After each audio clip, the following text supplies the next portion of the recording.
Hi, welcome to Coping Mechanisms, a show where we talk about difficult things while making adorable drawings. It's like a blankie for adults. I'm your host, Kat Randle, and today I'm talking with my husband, Colin, That's me. about the death penalty. Hooray! Hooray! Ah, so, yeah, happy subject, obviously. Don't go away, I promise. There will be cute animals. No, hopefully you're here at this point to listen to us babble on about thoroughly depressing topics. But Kat's gonna be drawing you adorable animals. It's true. So that makes it a little bit easier. Yeah. So I did kind of want to talk about the death penalty. I was thinking about it.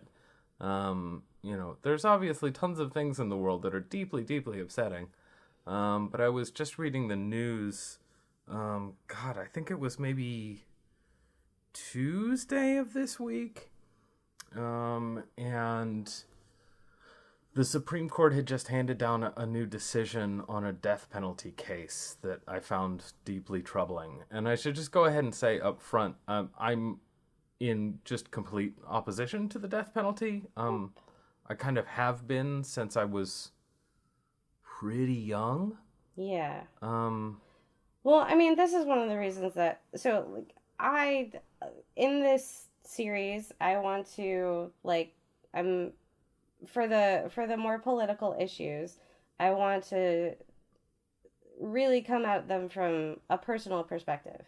And because politics is personal. They're not separate things. And I know from, my experience being your wife, that my wife, that the death penalty is something that you take very seriously. That it's one of the things that will bring you to tears if we're talking about a case or something. That is very true. There we go. It's always been something that I've felt incredibly passionately about, and I will say this didn't come from a religious perspective. I'm not even sure what the roots of it were. I mean, if I was gonna name anything, and this might sound kind of crazy, and I don't even know if I've told you this. No, I don't Maybe think you this have. is news. I kind of wonder, so I've been trying to nail it down, and I kind of wonder if it was when I read Les Mis. and I was thinking about what makes a crime like a crime, right? Is stealing a loaf of bread something that's worth punishing in different circumstances, right? And I think it probably just spiraled from there to the extent that I was like, maybe we shouldn't kill people because there are a lot of different circumstances where murder's not okay. Let me get that out on the table right now. I'm not making a case for murder, right? No. But one murder doesn't necessitate another. State-sponsored murder is still murder. I mean, that's where I stand. Yes, and I roughly agree with that. I mean, I think the thing for me, the real kicker is that I don't think it's appropriate to execute anyone if there is even a slim likelihood that person might be innocent. For the state to kill one innocent life is not enough to justify. Let's say in the history of state-sponsored execution, or we'll just call it the death penalty, let's say 99% of the people that the United States has executed have been guilty. Which is not the case. Which is almost certainly not the case. Absolutely it is not the case. Okay, then maybe there are numbers. Yeah, okay. there are numbers. That is not the case. Okay, so that is not the case. But let's just say, hypothetical situation. Let's just say that were the case. That means that 1% of the people that we've executed were innocent. And to me, that's intolerable. I can't imagine being one of the thousands of people who were innocent and yet put to death. Mm-hmm. And I don't think that any system that's I don't know. Does that make sense? Yes. No, I mean, I think that absolutely makes sense. It's one of those things where, like, I think people get caught in the conversation of like, you're asking the wrong questions. Like, you're saying, if you get into this conversation with people, they tend to bring out examples of, like, the worst possible crimes, the most violent, disgusting, despicable crimes, right? Or sociopaths, they say. Yeah, or sociopaths, people... or like, and that is a conversation for another. That is just a moral conversation, like, that we can have in an abstract space, right? Where it's like, oh, well, does this crime deserve, like, you know, the death penalty, or does this crime deserve, like, what crime does or does not deserve the death penalty? That is like a moral question that is, like, I mean, it's pedantic at this point, because, like, that's not the system that we have. We don't have a system where we can guarantee that only those people that commit those types of crimes are the ones that get the death penalty. We don't have that system. That's not how our system works. Right, but yes, I absolutely agree. And moreover, I think it's, if you sort of delve into that kind of conversation, you're tacitly accepting the premise that the death penalty is okay. Yeah. And I actually can't follow you down that path, because I don't believe it's okay to murder people, period. Yes. Whether it's the state or another person against, another person. Yes. So I mean, that's where I land on that conversation too. But I think the frustrating thing for me is, like, that we can't even have that conversation. Like, that's not even the conversation that we should be having, because our system executes innocent people. Right. Like, you cannot guarantee that. It's impossible. And it's not even our system sucks so bad that we execute innocent people. It is impossible to guarantee, like, 100%. Like, that's not a possibility. Right. No justice system. That's an ideal, like, justice system. But no justice system is going to be ideal. I'm sorry, I didn't mean to. No, I completely agree. And so let's take a time out for just a minute, because I do want to address what's happening on the screen right now.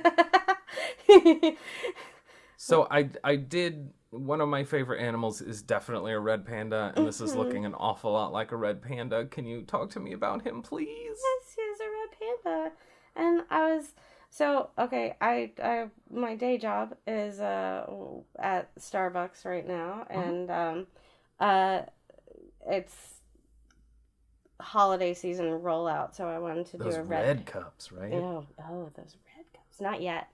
The red cups are coming right now. Okay. It's the color your own holiday mug. Ooh. Yeah. Whatever. Fancy. The red cups are coming, Fox News, okay? Calm down. But yeah, no, it's Christmassy rollout stuff right now, and so yeah, red panda in the snow, and I know you love red pandas, so I was gonna draw you a red panda in the snow. Oh, I love it. Okay, that's the point. He's so cute. Does it make you feel better? It's beginning to. Yeah. Yes, absolutely. I mean, it can't solve all the world's problems, but it's cute.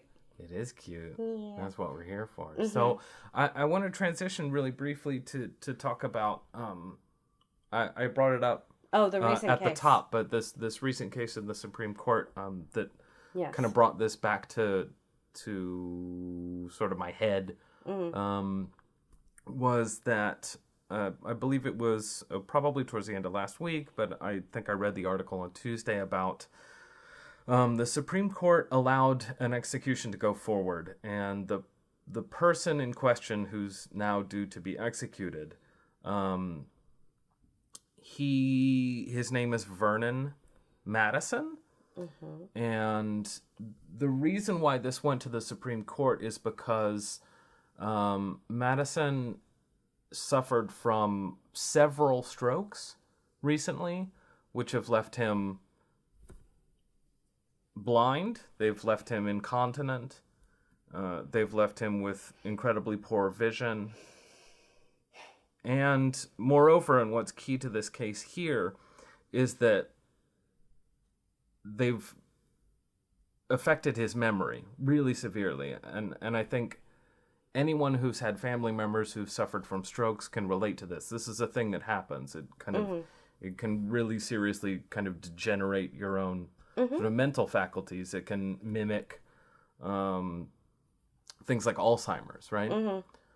So the case here is that Madison no longer remembers the crime for which he was convicted. And he was convicted, right? So when they talk to him about this, he maintains that he's not the kind of person who would have ever done that. And he doesn't believe that he could murder someone.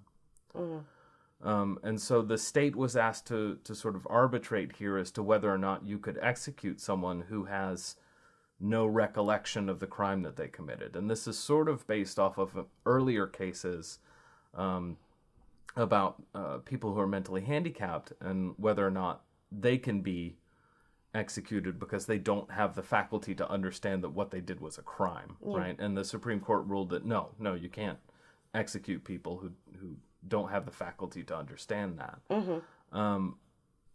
In this case, the Supreme Court... Which, by the way, it still happens at an alarming rate. That people who are incapable of understanding what they're doing is right. Anyhow, sorry. Sure, yeah, no, absolutely. I think that's a fair point. This case... So, obviously, the Supreme Court ruled that it can go ahead, and they actually ruled it was unanimous decision, which was actually a little bit surprising to me. And I read the Times sort of summation of some of the writings, and the thing that stuck out to me most was that it seemed like, and I would say this is probably good, what's the word? Jurisprudence? I'm not sure. I think it's jurisprudence, so we'll go with that. I think it seems to be good jurisprudence that some of these people who are maybe the left wing of the Supreme Court, who you would think might ask for a stay in the execution, said actually in their writings that they simply couldn't find anything in past precedent or the law as it's written to stay this execution. And Justice Breyer, I think, said some of the most interesting things here. He said, let me pull up this quote. Oh, here it is.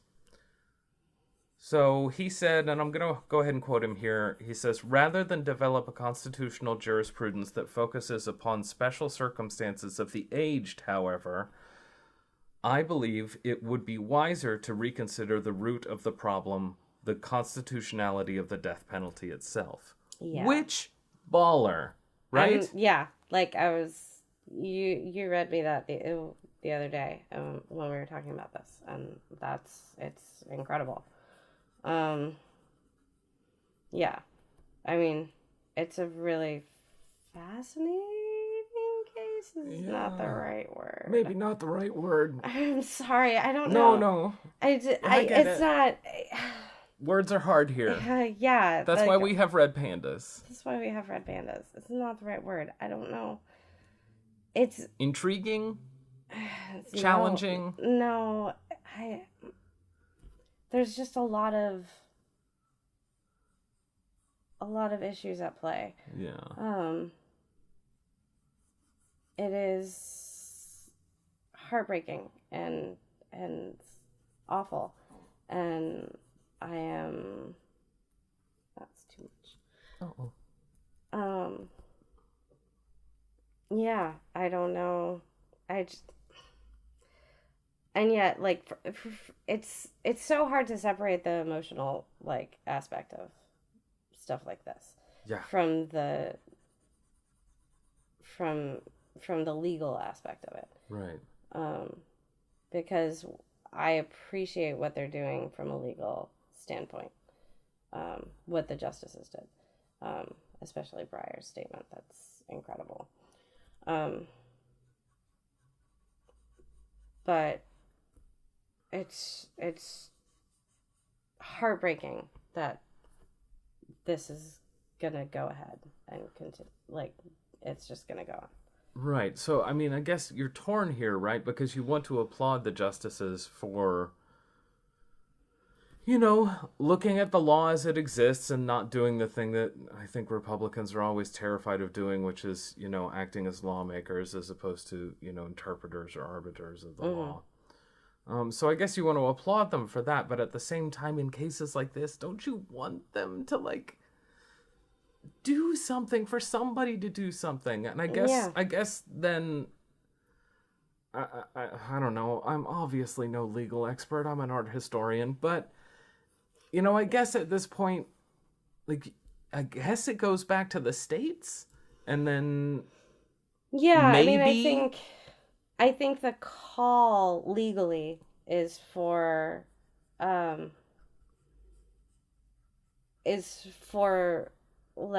people in the states to fight for legal precedent, so that the next time something like this happens, or to make the case that you can't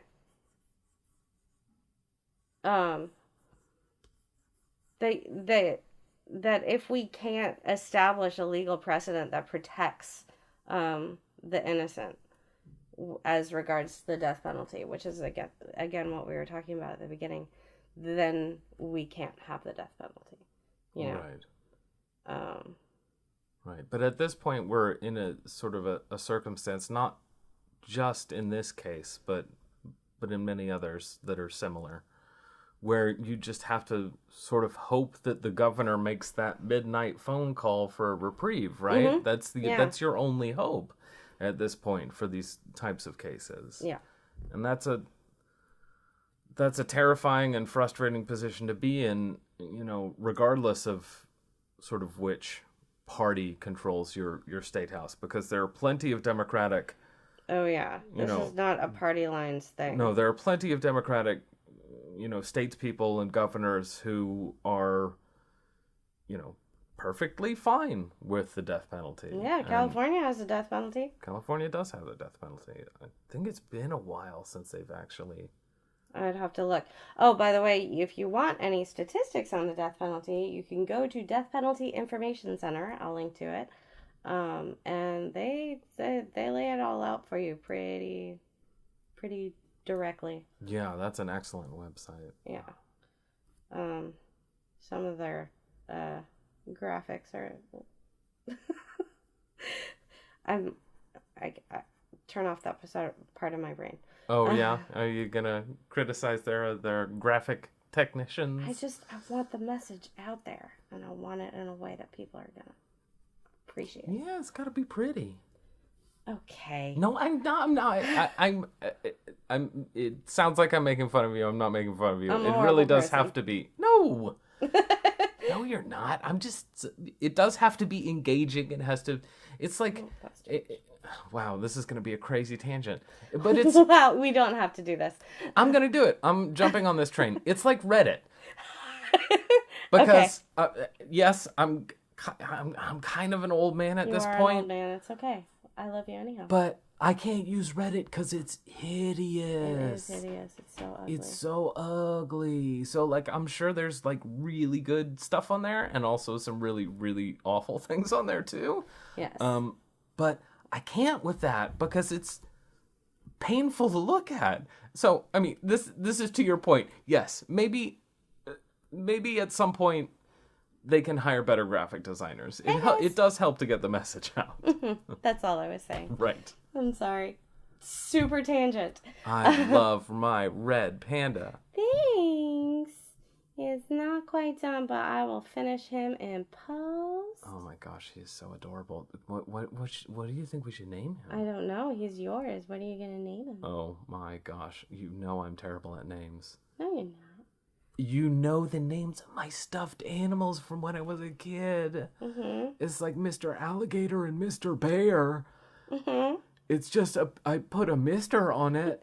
Uh-huh. So it sounds like I've come up with a name for this thing, huh? I guess so. Mr. Red Panda, welcome to the world. Mr. Red Panda. Welcome to the world. Welcome.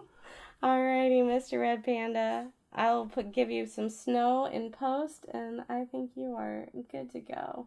And pounce. Mr. Red Panda. I love it. TM. Yay. Actually, I don't think you can TM no, I'm not gonna TM. An extant animal, right? I'm not going to TM him. But anyhow, thanks you. for joining us and listening to us talk about some really depressing subjects. If you want more information on the death penalty, please go to Death Penalty Information Center, and I will link to that. And how are you doing? Me? Yeah. Well, I have a panda now, which is excellent. A red panda. You have a little red panda. He's so adorable. He's pouncing. Yeah, he's pouncing, and I love it. He's good. He's frolicking in the snow.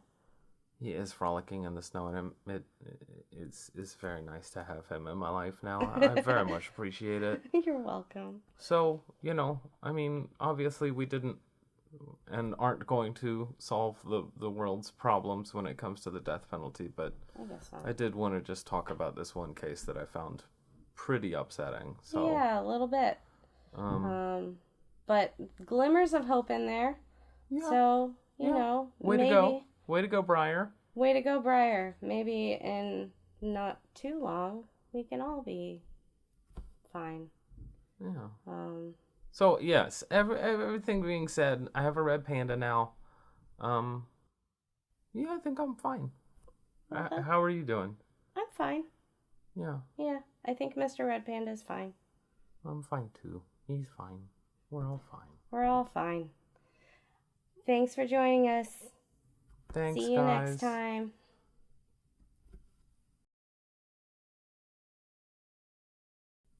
Hot dog.